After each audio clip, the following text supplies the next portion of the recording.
साल था 1667। ताकतवर मुगल साम्राज्य का साया पूरे हिंदुस्तान पर पड़ा था। इसकी जड़ें असम की उपजाऊ जमीन तक पहुंच चुकी थीं, लेकिन अहोम लोग अपनी अनोखी परंपराओं और जबरदस्त हौसले के साथ झुकने को तैयार नहीं थे। वो दशकों से लड़ते आ रहे थे। उनकी इस लड़ाई को एक नौजवान लचित बोरफुकन के रूप में उनका नायक मिलने वाला था। लचित युद्ध के मैदान के लिए कोई अजनबी नहीं थे। वो अहोम बहादुरी की कहानियां सुनते हुए बड़े हुए थे। उन्होंने अपने पिता, एक अनुभवी अहोम सेनापति से युद्ध की कला सीखी थी। अब नए नियुक्त बोरफुकन अहोम सेना के कमांडर के रूप में लचित के सामने उनकी सबसे बड़ी चुनौती थी।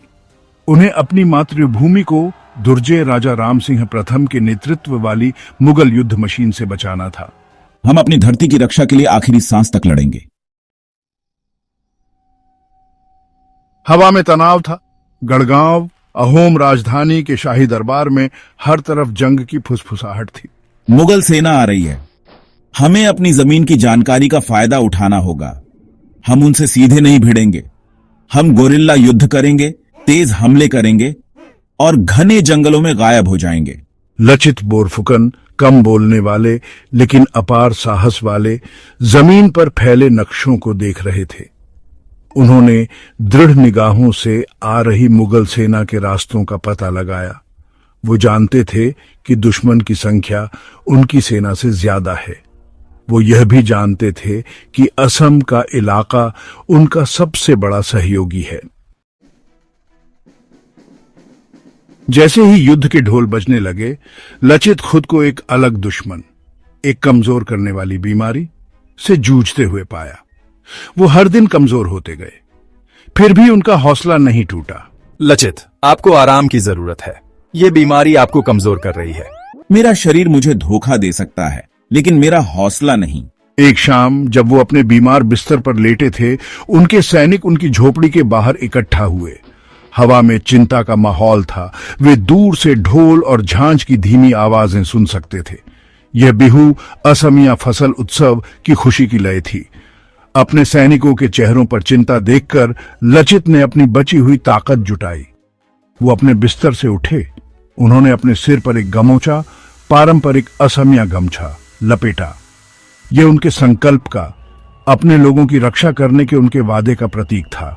मेरा शरीर मुझे धोखा दे सकता है, लेकिन मेरा हौसला नहीं। उनके शब्दों ने उनके सैनिकों के दिलों में आग लगा दी। वे मौत के मुंह में भी उनका अनुसरण करने को तैयार थे। न्याय के प्रति लचित की प्रतिबद्धता उनके साहस की तरह अटूट थी। ब्रह्मपुत्र नदी पर किलेबंदी के निर्माण के दौरान लचित को एक कमी का पता चला। काम घटिया और समय से पीछे था। उन्होंने देरी का कारण जानना चाहा। काम में देरी क्यों हो रही है? यह अस्वीकार्य है। उन्हें बताया गया कि सुपरवाइजर, उनके अपने मामा, काम में ढिलाई बरत रहे थे। एक ऐसे क्षण में जिसने पूरी सेना को हिलाकर रख दिया, लचित ने अकल्पनीय काम किया। उन्होंने अपने मामा का कर्तव्य की उपेक्षा के लिए सिर कलम कर दिया। देखा रंग घरार चैने है, मोमाई डांगोर चैने ना पाओ। मेरा मामा मेरे देश से बड़ा नहीं है। उनके कार्यों ने एक स्पष्ट संदेश दिया, कोई नहीं, परिवार भी नहीं, देश के कानून से ऊपर है। लचित का यह कदम उनके अडिग संकल्प और न्याय के प्रति उनकी निष्ठा को दर्शाता है। 1671 में सरायघाट की लड़ाई दिग्गजों का टकराव थी। बेहतर हथियारों और विशाल संख्या से लैस शक्तिशाली मुगल सेना का सामना हमारी फुर्तीली अहोम सेना से हुआ। बीमार होने के बावजूद मैंने आगे से नेतृत्व किया। मुझे पता था कि यही सच्चाई का क्षण है। असम का भाग्य अधर में लटका हुआ था। हमारे योद्धा साहस से प्रेरित होकर ऐसे लड़े जैसे उनमें दैवी शक्ति आ गई हो। हमने घने जंगलों से अचानक हमले किए। हमने ब्रह्मपुत्र नदी के अपने ज्ञान का फायदा उठाया। हमारी नावें मुगल युद्धपोतों से छोटी और अधिक गतिशील ने कहर बरपाया। मोड़ तब आया जब हमने मुगल सेनापति के जहाज पर कब्जा कर लिया। युद्ध का रुख बदल गया। मुगल हतोत्साहित और भ्रमित पीछे हट गए। सरायघाट की जीत असमिया इतिहास में एक निर्णायक क्षण था। इसने असम में मुगल विस्तार के अंत का प्रतीक था। लचित बोरफुकन युद्ध में गंभीर रूप से घायल होने के बावजूद इतिहास के पन्नों में अपना नाम दर्ज करा चुके थे। वो असमिया गौरव और प्रतिरोध के प्रतीक बन गए। लचित युद्ध के तुरंत बाद अपने घावों के कारण नहीं मरे। वो अपने प्यारे असम को मुगल खतरे से मुक्त देखने के लिए काफी समय तक जीवित रहे। उनके आखिरी दिन उनके परिवार से घिरे रहे। उन्होंने अपने बच्चों के साथ बहादुरी और बलिदान की कहानियां साझा की। उन्होंने उन्हें अपनी मातृभूमि की रक्षा करने के उनके कर्तव्य की याद दिलाई। उनकी विरासत जीवित रही। लचित बोरफुकन के मुगलों के खिलाफ वीरतापूर्ण संघर्ष के बाद से सदियां बीत चुकी हैं। फिर भी उनकी भावना असमिया की पीढ़ियों को प्रेरित करती रहती है।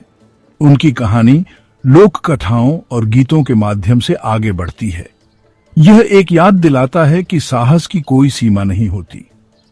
पुणे में राष्ट्रीय रक्षा अकादमी हर साल अपने सर्वश्रेष्ठ कैडेट को लचित बोरफुकन स्वर्ण पदक प्रदान करती है।